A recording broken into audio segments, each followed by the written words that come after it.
টানা বৃষ্টিতে ঢাকা বিশ্ববিদ্যালয়ের বিভিন্ন আবাসিক হল ক্যাম্পাসের একাধিক এলাকায় জলাবদ্ধতা সৃষ্টি হওয়ায় শিক্ষার্থীরা চরম ভোগান্তিতে পড়েছেন।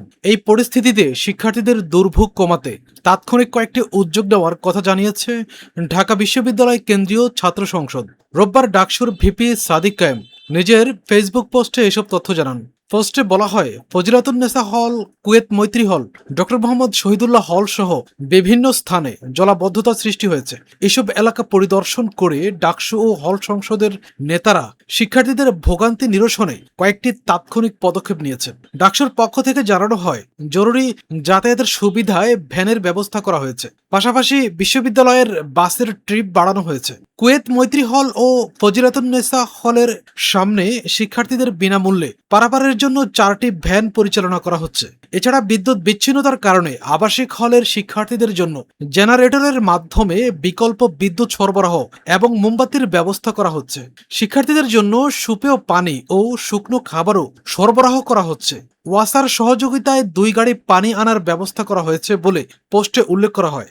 জলাবদ্ধতা দ্রুত দূর করতে বিশ্ববিদ্যালয় প্রশাসন, স্টেট অফিস এবং ঢাকা দক্ষিণ সিটি কর্পোরেশনের সঙ্গে সমন্বয় করে সংশ্লিষ্ট টিমকে মাঠে কাজ করার অনুরোধ জানানো হয়েছে। একই সঙ্গে চলমান পরিস্থিতিতে পরীক্ষা নিয়ে শিক্ষার্থীদের উদ্বেগ বিশ্ববিদ্যালয় প্রশাসনের কাছে তুলে ধরা হয়েছে। পোস্টে সাদিক কায়েম অভিযোগ করেন, প্রতি বছর একই ধরনের জলাবদ্ধতা রোধে পরিকল্পিত ড্রেনেজ ব্যবস্থা, স্থায়ী পানি নিষ্কাশন এবং কার্যকর অবকাঠামো গড়ে তোলার বিষয়ে ডাকসু আগে থেকেই সিটি কর্পোরেশন ও বিশ্ববিদ্যালয় প্রশাসনের কাছে প্রস্তাব দিয়েছে।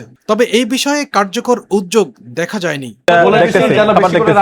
আমরা আগে থেকে এটার পার্মানেন্ট সলিউশনের জন্য আমরা অনেকবার কথা বলছি। আমরা আমাদের জায়গা থেকে সলিউশন দিছি। সিটি কর্পোরেশনের কাছে গিয়ে আমরা বরাদ্দ নিয়ে আসছি ইন্টারিমের সময়ে। নতুন সরকার আসার পর এটা খুবই অপ্রত্যাশিত, সব প্রজেক্টগুলো তারা বাতিল করে দিছে। তো এটা কি মানে আমাদের কোনো দলের প্রজেক্ট অথবা নাকি কোনো ব্যক্তির প্রজেক্ট? এটা তো শিক্ষার্থীদের প্রজেক্ট। তো এটা খুবই অপ্রত্যাশিত, এটা আমরা কখনো আশা করি নাই যে এইভাবে বাতিল করে দেওয়া হবে। তো আমরা যে ফান্ড নিয়ে আসতেছি সেটাও তারা করতে দিচ্ছে না, তারা নিজেরাও করতেছে না। তো এটা খুবই অপ্রত্যাশিত। তো আমরা তারপরও আমরা আমাদের জায়গা থেকে আমরা যতদিন আছি আমরা যৌক্তিকভাবে আমরা বলে যাব, হ্যাঁ, স্থায়ী সমাধানের জন্য এটার পুরোপুরি একটা ইকোসিস্টেম ডেভেলপ করতে হবে।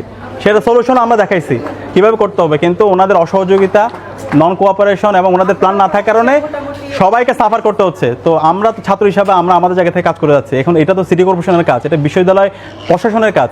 এবং আপনারা জানেন আপনাদের জন্য আমরা 65 লক্ষ টাকা খরচ করে জিমনেশিয়াম করছি। এখন পর্যন্ত সেটা ছাত্রীদের এটা আমরা উদ্বোধন করতে পারি না। বিভিন্ন ধরনের তারা আমাদেরকে আমলাতান্ত্রিক জটিলতা দেখাচ্ছে।